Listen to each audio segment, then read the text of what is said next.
চৰাইদেউ জিলাৰ দৌলবাগানৰ এজন চৰকাৰী বিষয়াই তেওঁ কৰ্মৰ সমান্তৰালকৈ তেওঁ আৰম্ভ কৰিছে কৃষি কাৰ্যত। মোৰ কেমেৰা পাৰ্চন সতীৰ্থ আছে, মই ইতিমধ্যে সেই দৃশ্য মই দেখাবলৈ অনুৰোধ কৰিছোঁ। এয়া হৈছে এজন চৰাইদেউ জিলাৰ দৌলবাগানৰ নাম হৈছে তেওঁৰ বুলু খনিকৰ। তেওঁ যিহেতু নেকি সোণাৰী যি খণ্ড উন্নয়ন খণ্ডত ইতিমধ্যে তেওঁ কৰ্ম কৰিছে আৰু ইয়াৰ মাজতে তেওঁ আৰম্ভ কৰিছে জৈৱিক পদ্ধতিৰে কৃষি কাৰ্য। দেখিছে ইতিমধ্যেই বহু সংখ্যক বন্ধাকবি খেতি কৰি তেওঁৰ স্বাৱলম্বিতাৰ এক উৎকৃষ্ট নিদৰ্শন দাঙি ধৰিছে আৰু ইয়াৰ মাজতে এই খেতিৰ জৰিয়তে আন 10জনকো তেওঁ এই খেতিৰ পৰাই তেওঁ স্বাৱলম্বী হোৱাৰ এক পথ দেখাইছে। মই পোনে তেওঁৰ পৰা মই কিছু কথা পাতিম, কাৰণ এটা সময়ত যিহেতু নেকি কৃষি বিপ্লৱৰ কথা কৈ থাকে, কিন্তু কৃষি কাৰ্যত কিন্তু নিচেই শূন্য। ঠিক তেনে সময়তে এজন আদৰ্শ খেতিয়ক, এজন চৰকাৰী বিষয়াই এক উৎকৃষ্ট নিদৰ্শন দাঙি ধৰিছে। মই এই মুহূৰ্তত তেওঁৰ পৰা মই কিছু কথা পাতিম। কেতিয়াৰ পৰা আপুনি আৰম্ভ কৰিছিলে? মই যোৱা বছৰ পৰীক্ষামূলকভাৱে ইয়াত এই মাটিখিনিত মানে কবি খেতি হয়নে নহয় মই তাক এটা পৰীক্ষামূলকভাৱে খেতি কৰিছিলোঁ। প্ৰায় 3000 মান কবি কৰিছিলোঁ। কৰাৰ পাছত মই দেখিলোঁ যে ইয়াত কবি খেতিটো বৰ ধুনীয়া হয় আৰু লগতে মই অলপ বিলাহী খেতি কৰিছিলোঁ। যোৱাবাৰ মই 2টা পাতি কৰিছিলোঁ, তাত প্ৰায় মই 5 কুইণ্টেলমান মই বিলাহী পাইছিলোঁ, মিৰিকা বিলাহী। সেইকাৰণে মই এবাৰ বিলাহী আৰু কবি খেতি কৰিবৰ কাৰণে এইডোখৰ মাটি মানে এনেই আপোনাৰ মোৰ নিজৰ মাটি নহয়, এই মাটিডোখৰ সিহঁতি অকল কঠীয়া পাৰি পিনি ইয়াত ৰাখি থৈ দিয়ে। আৰু মই সিহঁতক খুজিলোঁ মাটিডোখৰ, বোলো মই ইয়াত খেতি কৰোঁ, তহঁতি দিবি নেকি? বোলে কৰক আপুনি। সেইকাৰণে মই ইয়াত দুচাহ গৰু হাল বোৱাই পিনে আপোনাৰ পাছত মই পাৱাৰ টিলাৰ বাই পিনে মই নিজেই কবি গুটি আপোনাৰ লাহিঙৰ পৰা এজন মানুহৰ পৰা মই কৃষি মানে বীজটোৰ মানে এটা নাম লিখি তেওঁ মোক পঠালে। সেইমতে মই যোৰহাটৰ পৰা মই এই গুটিখিনি মই কিমান বিঘা খেতি কৰিছে? প্ৰায় মোৰ 3 বিঘা মাটি হ'ব। 3 বিঘা মাটি হ'ব। বন্ধাকবি লহপহকৈ বাঢ়ি আহিছে, কেনেকুৱা অনুভৱ এতিয়া? আপুনি কি ক'ব? যিহেতু কৃষি কাৰ্যত আপুনি নিজৰ এজন চাকৰিয়াল আৰু ইয়াৰ পাছতো আপুনি কৃষি কাৰ্যৰ লগত জড়িত হৈছে, আন 10জনক কি জনাব এই মুহূৰ্তত? নহয়, মোৰ কথা হ'ল কি, আমাৰ গাঁৱত কিছুমান ল'ৰা আছে ধৰক বিভিন্ন এনেই 2 টকা 1 টকা হাজিৰা মাৰি বা বাগানে চাগানে কিবাকিবি কাম কৰি ঘূৰি ফুৰে। তেওঁলোকৰ ঘৰতো মাটি আধা বিঘা বা 1 কঠা মাটি আছে বা 1 বিঘা 2 বিঘাও মাটি এটা খেতি কৰি পিনে তেওঁলোকে পেলাই থৈ দিয়ে।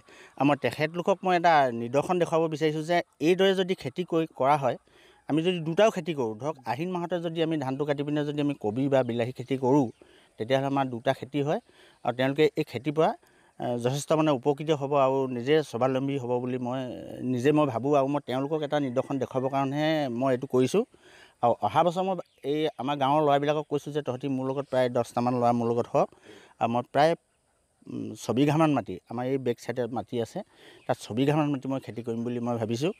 আৰু ইয়াত বিগত সময়ত আপুনি খেতি কৰি স্বাৱলম্বিতা হোৱাৰ লগতে আৰু আন 10জনকো মই সেইটোকে মই তেওঁলোকক দেখাবৰ কাৰণে মই এটা ইয়াত মানে মই কৰি পিনে দেখাইছোঁ।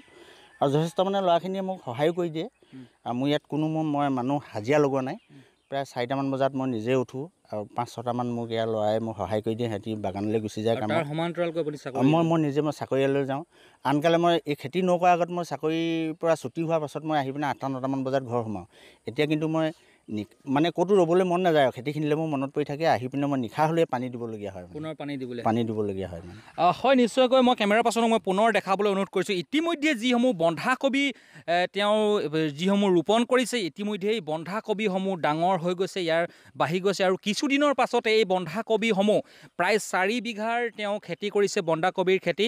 আৰু এই বন্ধাকবি 4 বিঘা বন্ধাকবি তেওঁ বজাৰত উলিয়াই দিব পাৰিব আৰু খুব কম মূল্যতে তেওঁ বিক্ৰী কৰিম বুলি তেওঁ ইতিমধ্যে জনাইছে। আৰু মই কৈছোঁ আৰু আন 10জনক তেওঁ এই খেতিৰ জৰিয়তে এক আদৰ্শৰ স্বৰূপ দাঙি ধৰিছে। মই কেমেৰা পাৰ্চনক অলপ আগুৱাই আহিবলৈ অনুৰোধ কৰিছোঁ, কাৰণ যি সময়ত আমি দেখিছোঁ বহু ল'ৰাই খেতি বাতি নকৰি বাহিৰত চাকৰি কৰিবলৈ গৈছে, কোম্পানীত চাকৰিত বৰ্তমানে অসমৰ বহু ল'ৰা গৈছে, কিন্তু ইয়াৰ মাজতে এওঁ চাকৰিও কৰে, ইয়াৰ সমান্তৰালভাৱে খেতি, এই দুয়োটা বস্তু তেওঁ সমান্তৰালভাৱে চলাই গৈছে আৰু তেওঁৰ লগতো স্থানীয় যুৱকসকলে সহায় কৰিছে। মই আপোনাক আৰু এটা প্ৰশ্ন সোধোঁ, যিহেতু নেকি অসমৰ ল'ৰা বহুত বাহিৰলৈ গৈছে কাম কৰিবলৈ, কিন্তু ইয়াৰ মাজতে এতিয়া অসমতে এনেকৈ ধৰণে খেতি কৰিব পৰা স্ক'প আছে, কি ক'ব তেওঁলোকলৈ? হয়, মানে তেওঁলোকে বাহিৰলৈ গ'লে যিটো পইচা পায়, ধৰক খেতিত আমাৰ প্ৰত্যেক মাহতে আপোনাৰ খৰালিতে হওক চাই বাৰিষাতে হওক, বাৰিষা দিনত মোৰ ওচৰতে এজন ল'ৰাই মানে প্ৰায় ডেইলি 2 কুইণ্টেল 3 কুইণ্টেলকৈ আপোনাৰ তৰৈ আৰু আপোনাৰ জিকা খেতি কৰি মেলি তেওঁ লাভৱান হৈছে।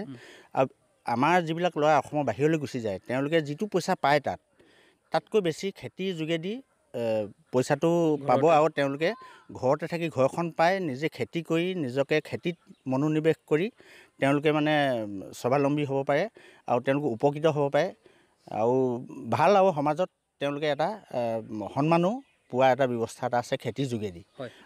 হয়, নিশ্চয়কৈ এই মুহূৰ্তত জানিবলৈ দিছে, কাৰণ এওঁ এজন হৈছে চৰকাৰী বিষয়া। সোণাৰী যি খণ্ড উন্নয়ন কাৰ্যালয়ত তেওঁ কৰ্মৰত আৰু ইয়াৰ সমান্তৰালকৈ চৰাইদেউ জিলাৰ বুলু খনিকৰ নামৰ যিজন ব্যক্তি, তেওঁ ইতিমধ্যে তেওঁ প্ৰায় 4 বিঘা মাটিত বন্ধাকবিৰ লগতে বিলাহীৰ খেতি কৰি আত্মনিৰ্ভৰশীল হোৱাৰ লগতে আৰু আন 10জনকো পথ দেখুৱাবলৈ সক্ষম হৈছে বৰ্তমানৰ সময়ত। হয়।